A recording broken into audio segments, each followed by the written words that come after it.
Okay, welcome again. Today we're going to be doing a little something different. It's going to be called Gray Man and Don't Engage. Um, it's going to be a little change of pace today. The reason why is because this specific topic is going to go a little bit into skills and traits that are needed for what we have been discussing in our previous hangouts for the Lilithian age. And just the system that is beginning to encroach in our society, in the world today, that we have talked about on an occultic, Gnostic perspective, and also on a legal, physical level, so to speak. So, Gray Man. Well, Gray Man is a skill set that basically the whole purpose of Gray Man is to go unnoticed and to move throughout crowds of people. But not only that, but also how you live your life and how you conduct yourself in a way that you go unnoticed. And you might be asking yourself, well, what is the purpose of this? And how does this relate to the occult? How does this relate to Gnosticism?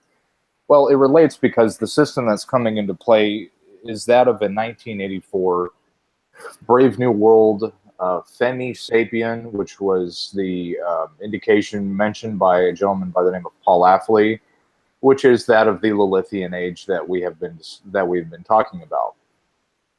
In that age, it's that of a complete control and control over every person, pretty much. So when you live in an environment like that, obviously you don't want to be a person causing trouble, because the end results of that, just like of Winston in 1984, he was tortured. Obviously, we don't want to be tortured here, so we want to go unnoticed. And that's why today we're going to be talking about Gray Man. So with that being said, first of all, I want to talk about something called baseline. Baseline is basically identifying the environment that you live in and the certain factors of the environment that are of normal operating standard, if you will. Like in a bell curve, you have the baseline. The baseline is the line that's flat. It's a flat line that indicates no change. And so you hear people talk about Gray Man and stuff like this. They call, learning to read your baseline. The baseline is nothing more than just reading the environment of what is normal in that specific area. How do people walk? How do people talk? How do people behave? Are they running? Are they walking? What are they wearing? That's very important. That's called reading the baseline, being normal and blending in. The other purpose for Gray Man is because as we have seen with the Me Too movement, which we'll get into a little bit later on in the show, the main purpose, or one of the main purposes for why this applies to what we're discussing on this channel, is because if you're a man, and this applies to men more than it does women, because men at this point in time, because of the Me Too movement, are being singled out, bar none. So Gray Man would allow you, let's say, for example, you were walking down the street and a woman, decided to single you out for whatever reason, to accuse you of some crime. This can be equated to what the AntiSex League was doing in 1984. Their whole purpose was to report people that were not falling in line with the norm of separation between man and woman, and other reasons. But the whole purpose is that if you were to be singled out by a woman, you would be a nondescript individual. You would be boring. You would blend in. So if the woman, whoever this, in metaphorically speaking, 1984 Anti-Sex League woman working for the system, working for the Anti-Sex League, decided to single you out, because you are applying the skills and traits for Gray Man, it would be much more difficult for you to be singled out. What do you think, Johnny? Hello, everyone. I'm Johnny Midnight, as always. And it's happening already. For instance, in certain districts of England, like I think Yorkshire and Nottinghamshire, you quote unquote sexually harassing a woman could be considered a hate crime.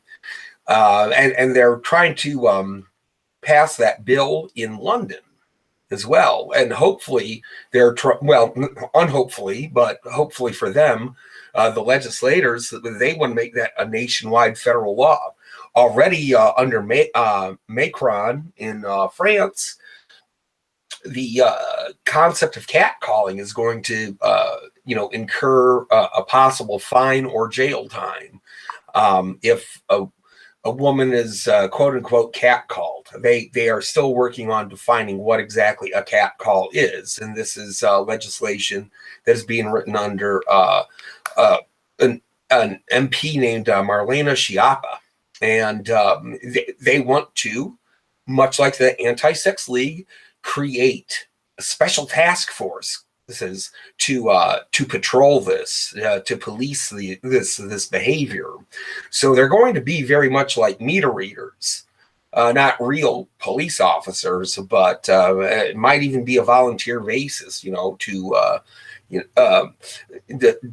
spot, if a man is, following a woman, an all holy woman too closely for too long, or he's ogling her, goddess-like form for more than 7 seconds, it must be reported. As insane as that sounds, that's what they're working on. And in 1984, there was the Anti-Sex League, which is exactly the same methods that this Me Too movement, as well as the feminists, are doing. They're using the same kind of tactics. And so this is why it's important that, because we're approaching this Lilithian age, you need to have these skills to simply not get in trouble by this insane system that these people are starting to interact. So I want to talk a little bit about the RAS. It's called the Reticulative Activating System. What it is that it is a part of the brain that is activated, and it's more geared towards a survival instinct. So the RAS is activated by fast movements, loud noises, bright colors, and other things, but the main things are bright colors, fast noise, fast movements, loud noises, things that activate the survival instinct to alert the mind to possible predators in the area. You might be wondering, well, how does somebody wearing a bright colored shirt indicate a predator? Well, because in nature, venomous snakes and venomous insects brightly color their scales, or their exoskeletons are brightly colored to indicate they're dangerous. The same principle applies to humans, all the way back since, you could use the caveman days as an example. It was one of the things that they were told to avoid is anything that has a lot of bright colors on it, because it's poisonous. In modern day texts, that would still apply, and it's still part of the brain, and it's still part of what the mind uses to identify predators. So as a gray man, you're told, and this kind of goes into what I'll move into now, which is, so how do you do gray man? How does this work? Number one, let's talk about from the bottom up in terms of your person. So shoes. Shoes, you want to stick the main concept or the main colors that a gray man indicates is gray and neutral earth tone colors. So we'll start from the bottom and work our way up. Number one is shoes. Typically you want to I recommend wearing hiking boots. Hiking boots are versatile. They're durable. They're non-attracting versus like wearing a combat boot, because combat boots indicate somebody is either in law enforcement or they're military. And it's what they call an identifying marker that can help somebody trying to identify you, like in the instance of, let's say, a woman gets up to you, oh, who's wearing combat boots? People know what combat boots look like. It's a very specific kind of shoe that most people don't wear, and it's distinctive enough to that it could be an identifying marker of somebody trying to look for you for whatever reason. So I would recommend hiking boots. They are just as effective, if not more effective, than combat boots, because they're made for hiking and they're durable. You want to stick with gray, black, and dark brown for those colors, because we don't want, being a gray man, you don't want to wear bright colors that are identifying markers. You want to stick away from shoes that have bright colors on them, including the laces as well as the soles. So completely dull colored shoes of gray, black, and brown. Running shoes, you can wear running shoes, but still make sure that those running shoes do not have any identifying markers such as bright colors or logos. Now, every shoe has a logo, but we're talking like Nike has the big check mark on it. That's something that people could identify because they know the check mark. Everybody knows what a Nike shoe looks like. Number 2 is pants. Pants, you want to stick away from wearing what they call tactical pants. 511 makes these. The reason why is because you can tell that they're tactical by the pocket. Again, this is an identifying marker that somebody looking for you will be able to use to identify you, because the tactical pants are not a typical pant that most people wear, and the typical people that wear those pants usually are known or known enough in the sense that they know how to use a gun, they're in law enforcement, and they have those skills that could be a threat to somebody looking for you. So you want to stick with dark blue jeans. You want to stick with typically dark blue jeans mainly. Same thing with shorts. You want to stick with dark colored, black or dark navy blue, just plain colors, because plain colors blend into your environment. And in the urban areas, most buildings are colored or a various shade of gray.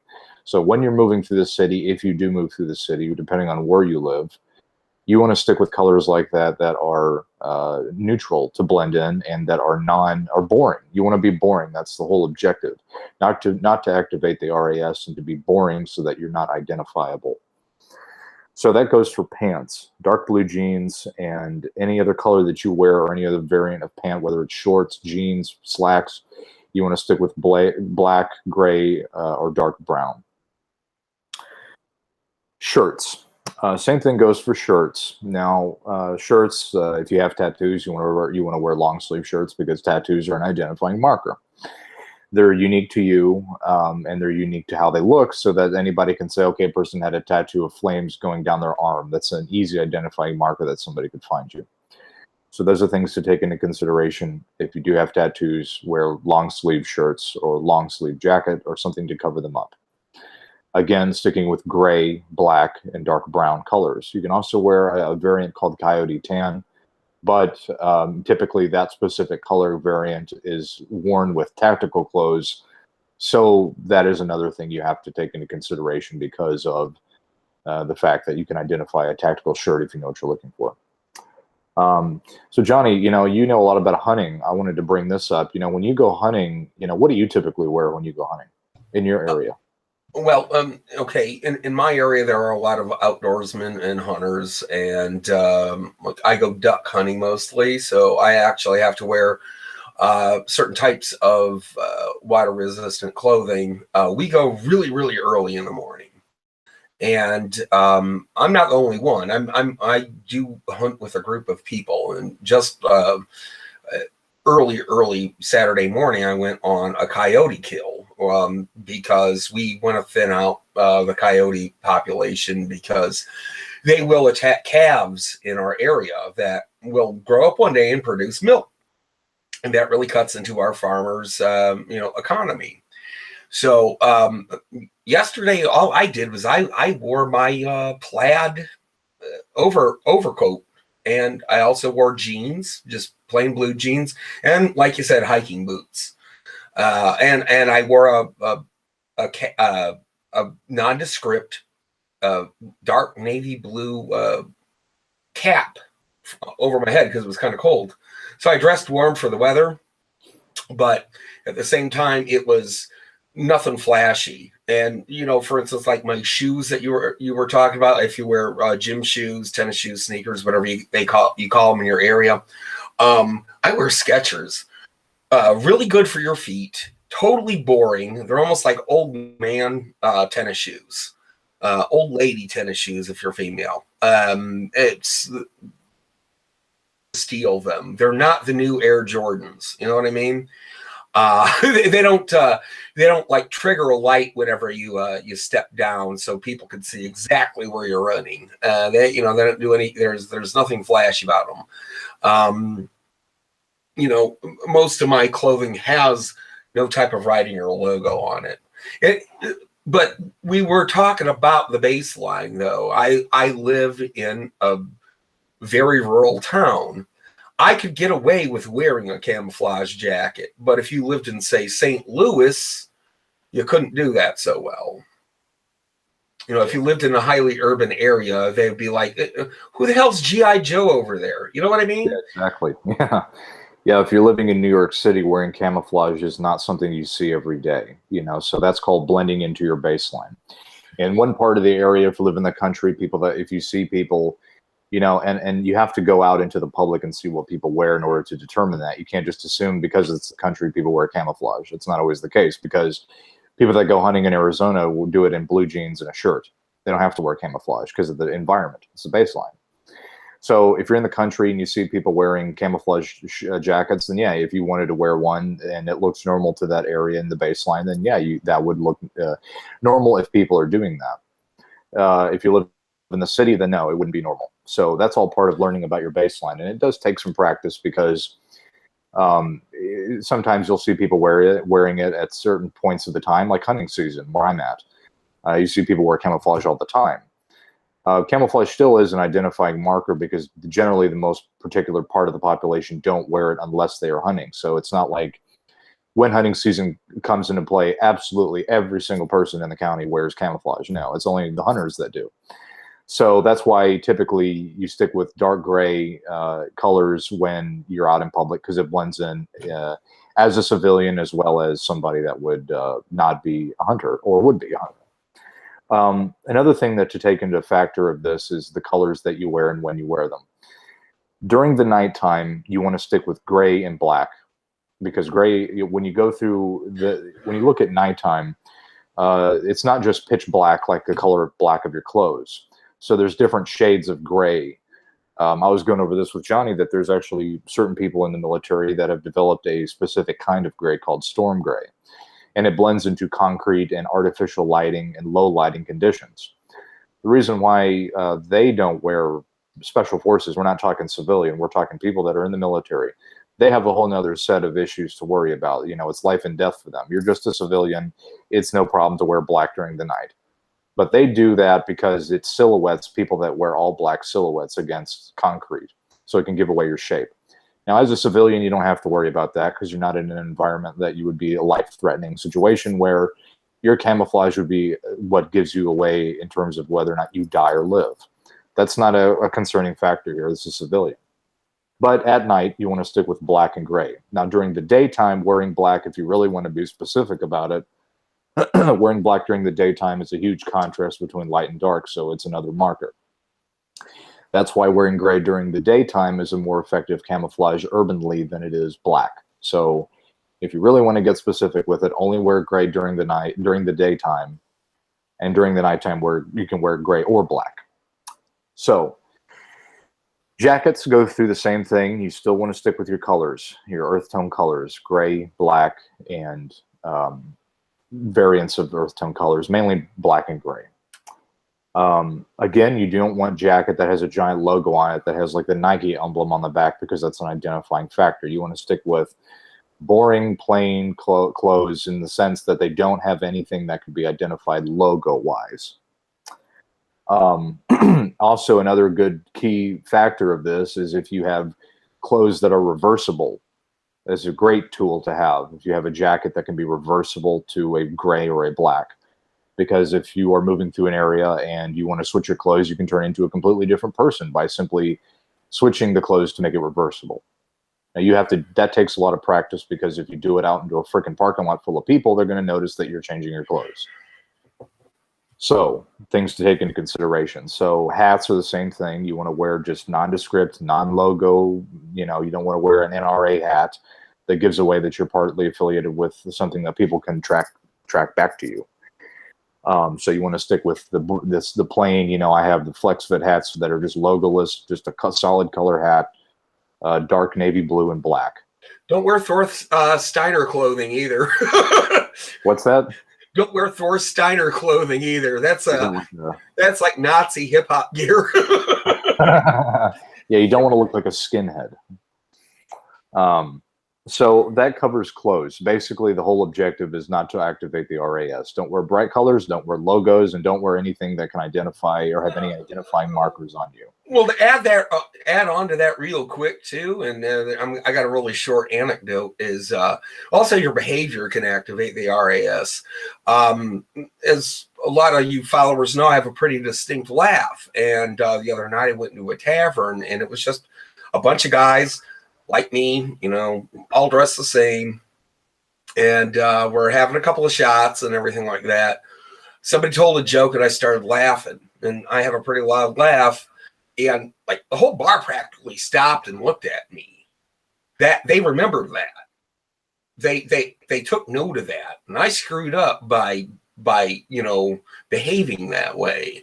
You know, the way you walk, the way you act, even the way you laugh, that could become a notable marker into you know, against your baseline, and it can activate the RAS in, you know, the people around you. Something to be aware of.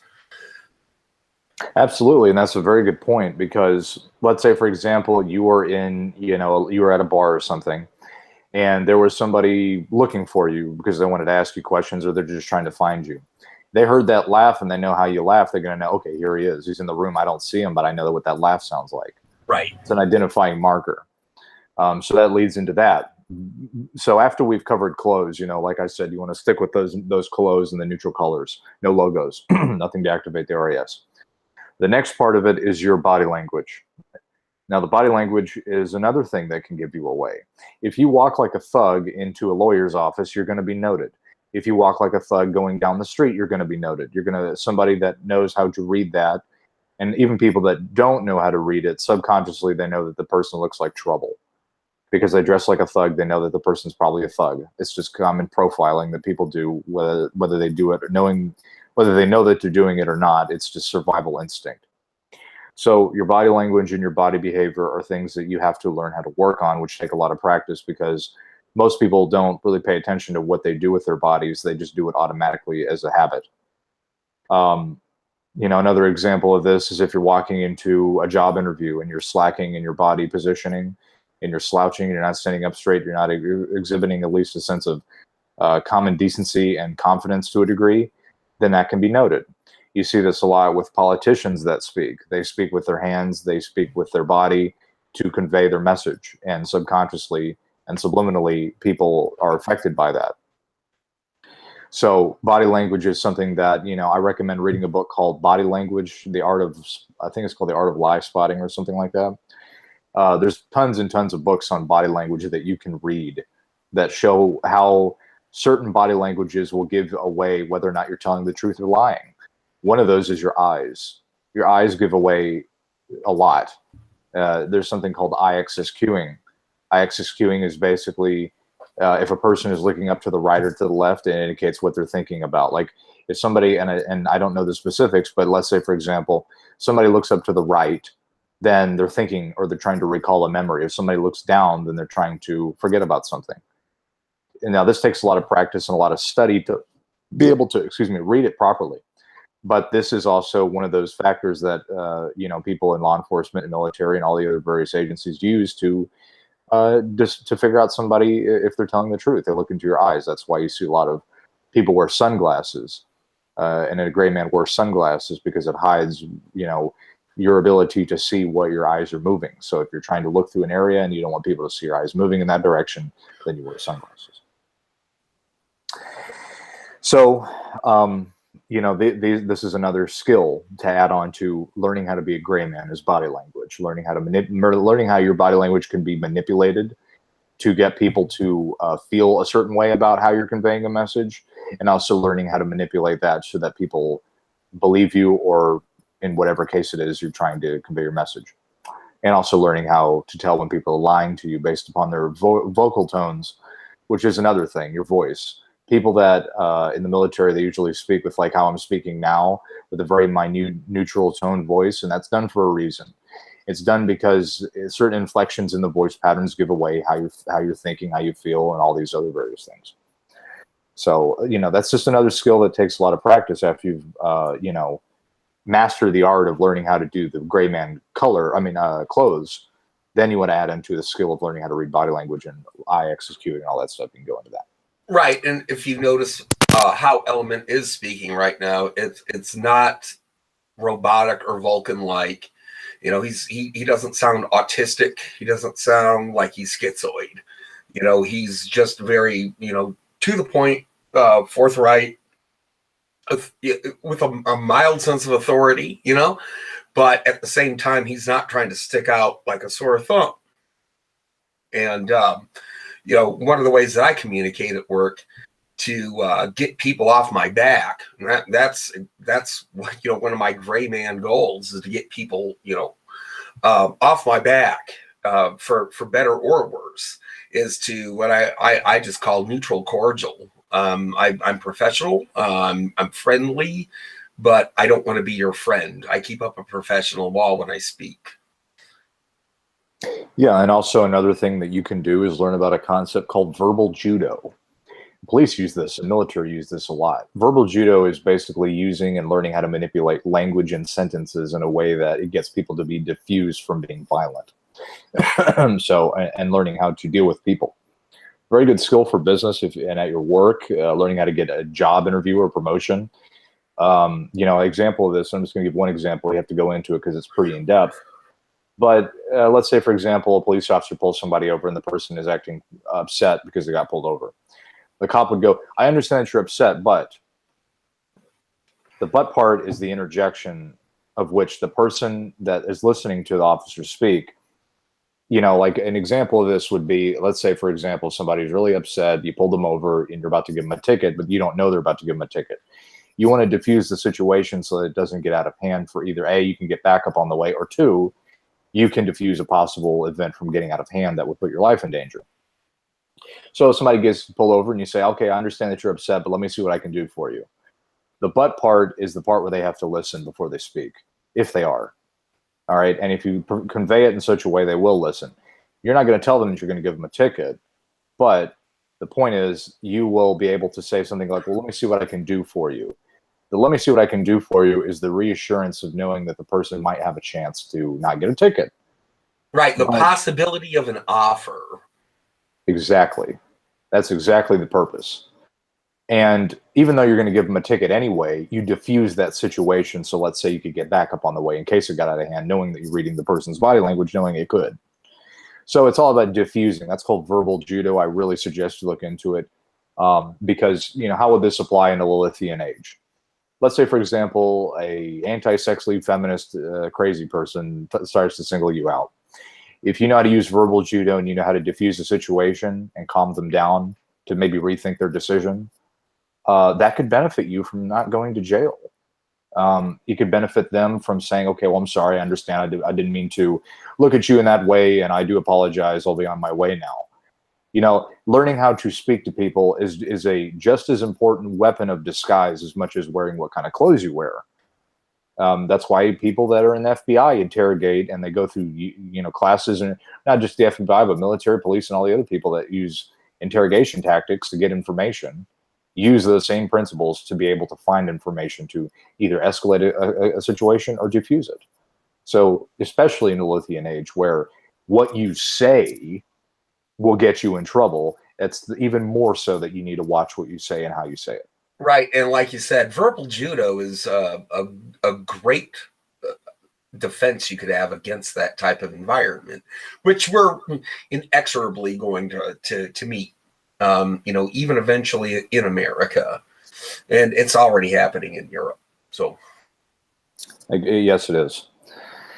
And this leads into the next part, which is technology and privacy. Obviously, a gray man wants to go unnoticed, and you don't want to do things to get people's attention to be able to be something that draws people to find out about you if you're wanting to maintain privacy in a 1984 world. So obviously, number one, social media. All right, we hear this time and time again that social media, it's a necessary evil. If you have to have it, whether it's for your job or whether it's for whatever reason, you have to have it. You can't go without it. And I mean, literally, you can't. It's for a job, not just because you want to. What you want to do is only put a profile picture of you that is nondescript in the picture, that there's nothing that can be identified, such as you wearing sunglasses with your buddies, doing something that they cannot identify you when in that picture. And you don't want to put up a whole entire 20 albums of pictures of you in various different locations doing various different things, such as here is me at the McDonald's at such and such street where I live. Because I can look in the picture and look by the street or look by the building or the plants or any kind of identifying markers in that area and find out where you're at. That's not what you want to do. So if you do have to have it, take that into consideration in terms of a personal Facebook page. The best thing to do is not to have it at all, because a good example of this is that the CIA and the FBI, CIA and Facebook work together because what they did was they basically promoted the idea of having a Facebook so people could give away their personal information, so that if somebody wanted to find them for whatever reason, whether or not they're opposing a political opposition, like people in the Me Too movement and feminists do this. They find people that are making statuses or hashtags or any of that. They go search it, and then they found you. Now they have located you, and now they can target you. Right. For instance, even though we're calling this show Gray Man Don't Engage, we're not hashtagging Don't Engage, which is the reaction to the Me Too movement. Why do we do that? We don't want that getting located back to this video. That's exactly right. Yeah. And so, things like hashtagging and all this stuff, you have to take this into consideration because it will eventually lead back to you and the source of the video. So this is what you would call being gray in technology sense. So there's the gray being out in the public. Yeah. And there's also another thing. It's also what you download too. For instance, a lot of people talk about, well, I'm just going to, since net neutrality got repealed and everything, and I'm just going to start posting everything on the deep web. Well, the problem with that is if you download the deep web, the onion router, in order to get on it, it sends up a big red flag to your ISP. Now, if you live in, say, downtown Nashville, Tennessee, you could probably get away with it. Nobody, there's probably 10 people right on your block who've downloaded the onion router. But I live in the middle of nowhere with a really small, rural ISP, right? So that's going to prick up ears. And people are going to be like, hey, Johnny, why'd you download the onion router? Are you trying to, buy drugs? You know what I mean? Exactly. I don't want that. I don't want that kind of attention. Yeah, so technology is about being gray on the internet, which is difficult to do now because everything is interlinked, but you still can take precautionary measures. So the best idea is to stay off all social media. I don't have any except for YouTube. I guess I could call that a social media. That's about it. Some people, they have to have, like I said, social media for their job or whatever. I don't see why you would need, Instagram necessarily for work in terms, I guess, of promoting a product. But nonetheless, the best bet is to stay off of it, period.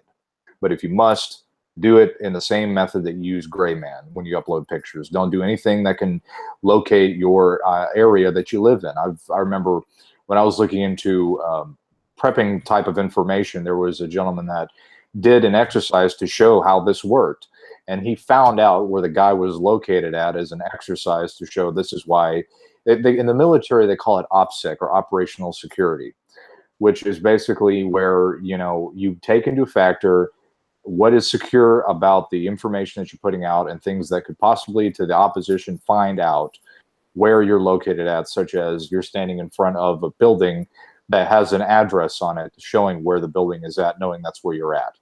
They can triangulate the position and find out possibly in that area where you're at and where you're going, where you've been, and know how to talk to the locals saying, have you seen this guy? Because you now know that the address of that place that the guy was at was in. So technology in that is very important in terms of privacy, staying away from social media, and being careful, like what Johnny said, about what you download.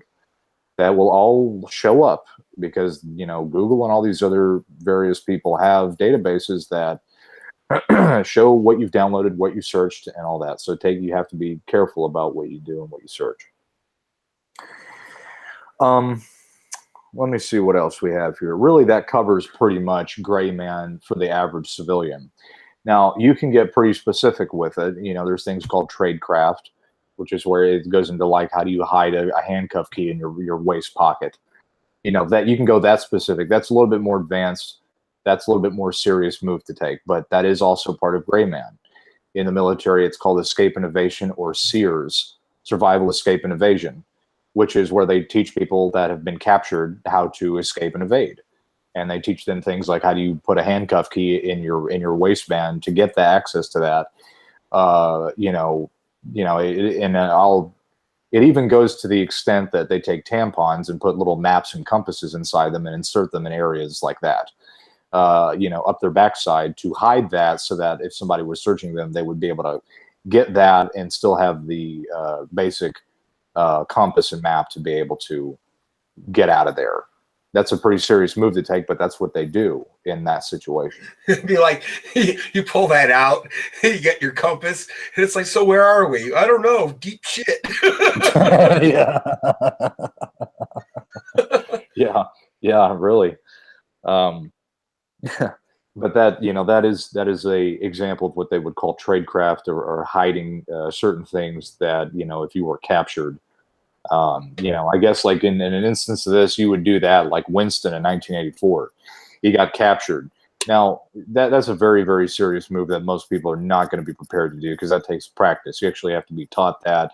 You have to practice that, just like you have to practice learning how to shoot a gun and being accurate with it. Also, if you are ever captured in any way, shape, or form, you have to know where you're going to go. It's like, okay, I'm free. Now what? You know what I mean? You actually have to have a base of operations to return to. Yeah, and that goes into learning how to read maps, learning how to navigate on foot. And that's a serious move. I mean, I won't be getting into that because that would take too long, but you have to learn how to read maps. You have to know the area that you live in very well, so that if you go get lost, you know how to find your way back without a car, without a map, without a compass, and doing it in the dark on foot. That takes practice, and it's very difficult to do if you don't know your environment and how to navigate the environment, like a topographical map or something like that. It takes a lot of practice, but it's something that you have to incorporate if you want to take it really seriously. So, like I said, that covers the basics for how to be a gray man. Let's just review real quick, and then we'll go into a couple other things, such as the Me Too movement. We'll go into the Lithium Age. And there's one other thing I want to discuss before we move on. So to cover over this, basically, like we mentioned, don't want to activate the RAS. You want to stick with gray, neutral, and brown colors. No logos. You want to stick with clothes that are basic to corresponding to your baseline. And the baseline is basically the basic fundamental normalcy of the area that you are in. That means the sound, how people walk, what people wear, where are they going, like if you're moving in New York City, what direction is everybody going? Are you walking in the opposite direction? That can identify you, and you break the mold of where your baseline is. And technology, you want to stay away from social media all that you can, and you want to be aware of what you download and all that stuff. And pictures and things that might give away your location. Keep that out of the picture. And there's probably a few other things that I can't recall right now. And if anybody would like to bring in any more, things that I might have forgotten about, or any other ideas, feel free to put them in the comments, and we can mention them maybe the next time. The last thing I want to mention about Gray Man is also about gathering information. In a 1984 type of society now, especially now that this applies to what's going on YouTube, demonetization, which I call censorship. The whole purpose of that is to eliminate the ability for people to gather information. If you limit the ability for people to gather information, then they don't know how to make a decision. They don't know the proper decision to make if they don't have the right information to make a decision. That's why in the military, the very first thing they say when they're at war is take out communications. Because if there's no communications, then they don't know what's going on. They don't know how to get back to their base of command. They don't know what orders are being told to them, how to get out of there, when to get out of there, or what's coming. And that's a very bad position to be in, is when communications are down. Because you can't make proper decisions when you don't have communications or information. So gathering information is important. And like I said on YouTube, people, they're trying to censor and get rid of, via demonetization, people that are trying to get out information. that would be beneficial to people making proper decisions. But see, that's what makes us so dangerous. We're demonetized right from the get-go. We never decided to play that game. We don't have a Patreon. We don't have a PayPal. We're not selling anything. We don't have any byproducts. We will never make a penny off this channel, and we're totally fine with that. We are doing this not even out of a labor of love. We're doing it out of, well, no one else is going to do it. And I guess that's part of our mission statement, and that's why we continue to do this every weekend, and we're going to continue to do this every weekend. So what happens when you come up against a pair of podcasters like ourselves? It's like, well, they can't be bought out. We can't starve them out. How do we get rid of them? Yeah, the only way to get rid of our situation, or people like in our situation, would be just to shut the channel down. And at that case, we know exactly what we did. So now we already know the motivation behind why they would do that already from the get-go. So that would give us an opportunity to be able to figure out what is going on, based upon us shutting the channel down because of what we were talking about. So now we know what the motivation of it behind that is. Yeah, they would have to take, the killing blow, the completely bald face censorship. And that is why I recommend to anybody that finds whether it's our information, our channel, or anybody else's channel, save the videos to an external hard drive. Because if they take them down, you don't have them anymore. If you save them, you can maintain them, and you can maintain a little library, if you will, of information that was very important. Always, at this point in time now, I'd say, because we're moving towards this 1984 system, speak out while you can now, because it ain't going to be there for very much longer. If things keep going the way that they're going, you're not going to be able to do that. You'll be thrown in jail for it. Okay, so speak out while you can, get the information now while you can, which is another reason why we are doing this, is to put the information out there while we can, before, if things keep going this way and we can't anymore. So save the videos if you find them interesting. Another thing I didn't mention is that gray man is a lifestyle. It is not something that is a hobby. You have to practice this every single day. It must become a part of who you are. You can't say, I'm going to play gray man on the weekends, and then the rest of the week you don't care. Because during the rest of the week you could use that, you'll fall out of practice with it. It must become a habit. You must do it. It is a lifestyle. It's a very boring lifestyle. It isn't glamorous. And that's the whole point of gray man, is to be a boring person that goes unnoticed. What you do, always like what Winston did. He wasn't able to, do the things that he wanted to do out in the public. So what he did was, when he came home, he started writing the diary. The diary was the book called 1984. He silently rebelled. And so if a system comes like that into play, you go along with the crowd. You say yes when you're supposed to say yes, and you say no when you're supposed to say no. But you silently rebel. And that's kind of how you have to do it in a 1984 system. They also teach this in, like, SAS. The SAS is a special forces, like, of Britain, I think. That's right. They tell people that are under capture. They say rebel while you can, because it's a morale thing. It is a morale booster, so to speak, so that you're not completely, your mind is, you still have your mind. You still can think inside your head still. You still can plot and figure out how to get out of a bad situation, because they can't read your thoughts, at least, well, who knows? And the Minority Report, thing is, possibility coming up too. That might be a thing too. But the point is, be smart about it. You and I were discussing this in the green room really briefly. What if you are, there are different personality types, different temperaments. You and I are both pretty much introverts. Going gray is pretty easy for us, for the most part. What if you are a red-pilled man who happens to be an extrovert, a people person? Is going gray even possible? It is possible. I think everybody can go gray man if you learn how to discipline yourself enough. So let's say you're a big people person. You like to be out and you like to be around people. You like to be out in public. You can still be a gray man, but the thing you have to remember is what I was mentioning about body language. You must remember that your body language gives you away just as much as your clothes give you away. So if you're a big people person, you have a big voice, you like to talk, you like to make jokes, you have to remember that that is an identifying marker that people remember you by, because you're a big people person.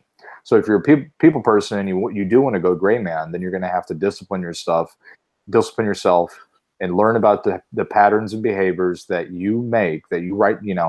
I suggest you take a note and write down everything that people remember you by, and then don't do those things, or do those things in an area that are not out in the public, or in a situation that you don't want to go noticed by doing. Yeah, I agree with you on that one. I think if you are an extrovert, it's all about location, location, location. What you should do is, if you do say, go out on a pub crawl on a Friday night, because that's just something you're inclined to do.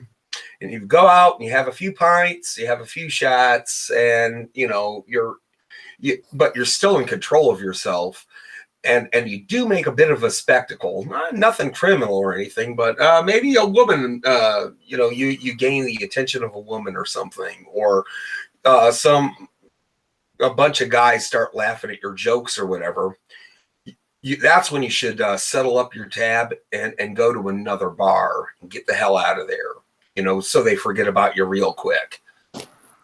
Yeah, and that goes into situational awareness. We're also reading about your situation, how people are acting, how people are behaving.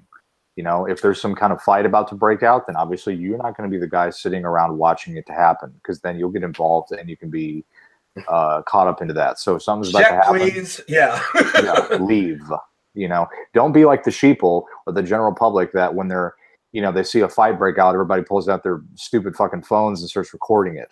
That's the stupidest thing you could do. You don't do that. You leave. You leave and you get out of there. There's no ego in a gray man.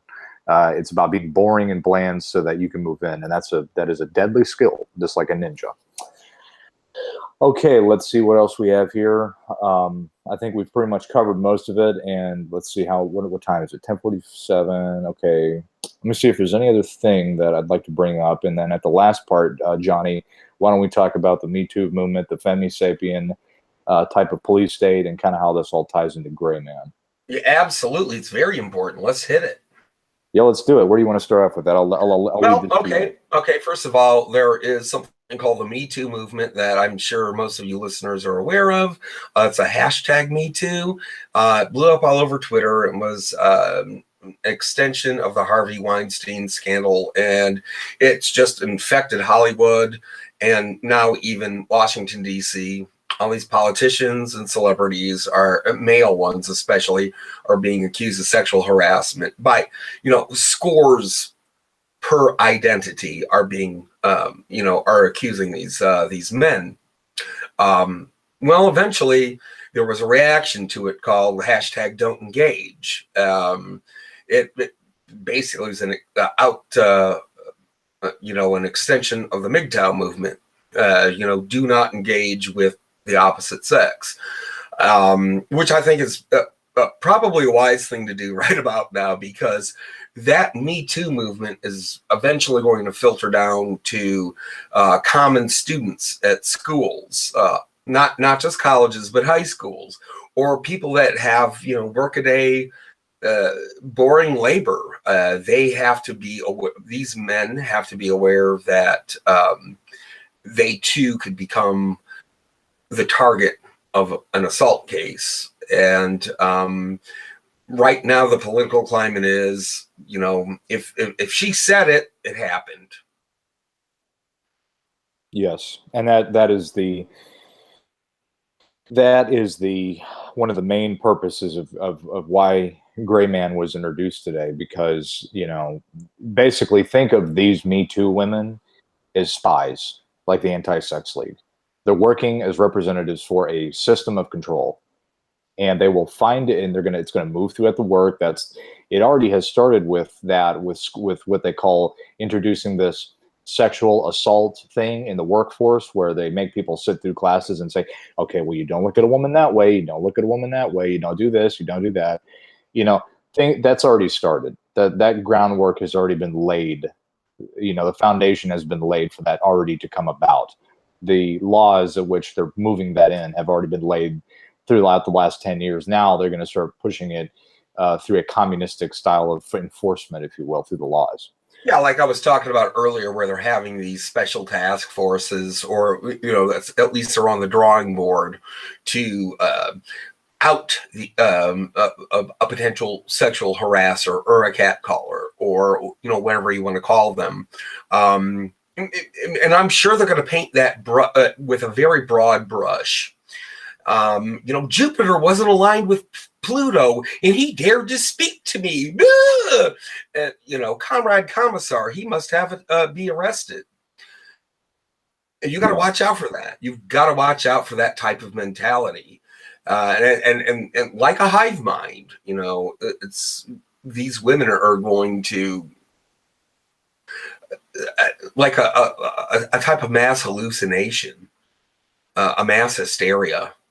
We're going to act upon that. And you got to be careful about this, because you might be doing everything we've talked about, soup to nuts, and keep a gray lifestyle, and you might not necessarily be safe from it. But boy, it will help keep you off the radar, at least. Absolutely. If you're, and that kind of goes to the whole thing about, we'll have to do a whole show on MGTOW, as Johnny has mentioned, and I have mentioned that we'll do here in the future. The alpha male is not a person that is a gray man. Sorry, it's not. You're out there banging on, trying to hook up with chicks. In that situation of this kind of world, you're just asking to get in trouble. And that is a behavior pattern that can be changed, but it's something that you have to understand about how your behavior influences, and you have to have self-control. And one last final thing I want to add is that, you see, there are two types of philosophies behind the gray man. One of them is the whole instance of shit hitting the fan.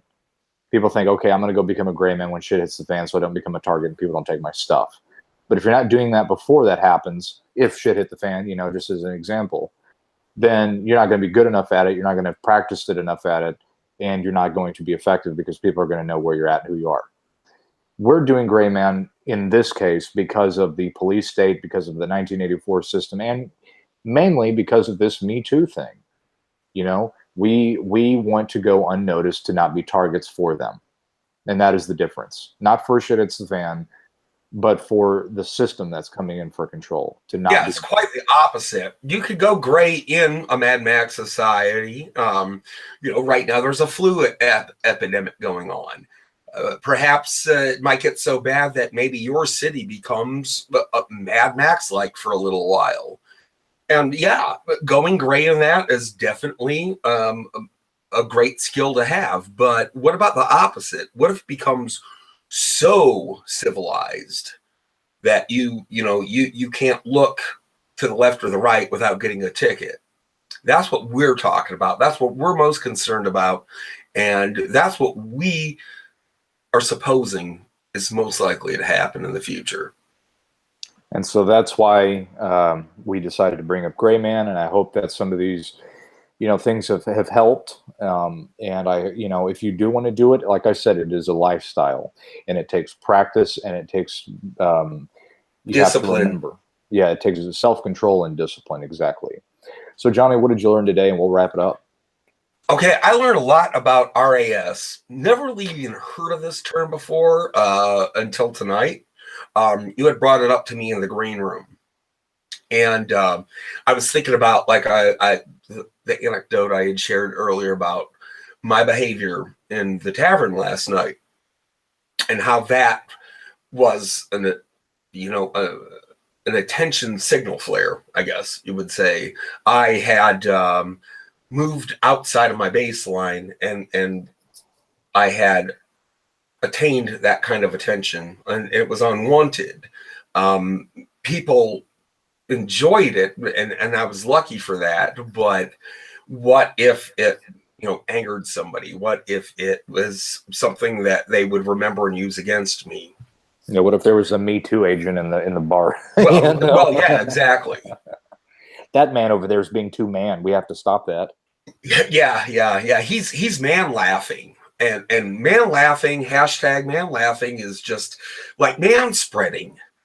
he's just sonically assaulting me with his laughter. You know what I mean? And that's that, and it would not surprise me if that shit does not happen eventually. I was about to say, don't laugh at it, because you see the absurdity of these people. They will target everything.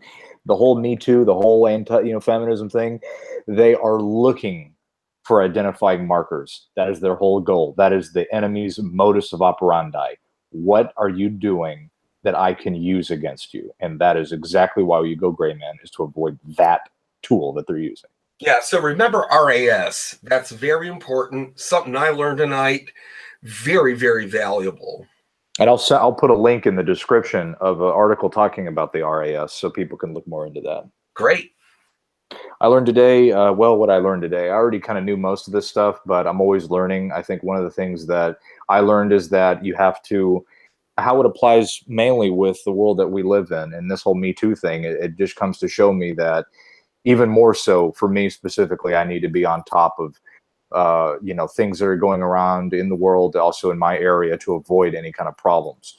In my area, the Me Too movement isn't going on, but it's not to say that it ain't going on in the work. It's not, in jobs. And also, you see, the thing is, you don't know who these people are. They're like sleeper cells. It can be activated at any moment in time. Actually, I scratched that. There was an incident here in the city that I'm at, that somebody was claiming discrimination because somebody called something about something in the workforce passingly that really didn't have anything to do with any offensive to anything. So it's going on in every single city, and just be aware of that. Don't go places in public that you don't need to go. If you have to go out, then do what you got to do and leave. Don't hover and don't loiter. It just is more of a ratio or a chance of likelihood of you running up into trouble of something. Right. Walk with purpose. Yeah. Anything else you want to mention, Johnny, and we'll shut her down? No, I just wanted to say thanks a lot for tuning in. My name's Johnny Midnight, as always, and I want you to stay gray. Absolutely. Stay gray, and we'll see you soon.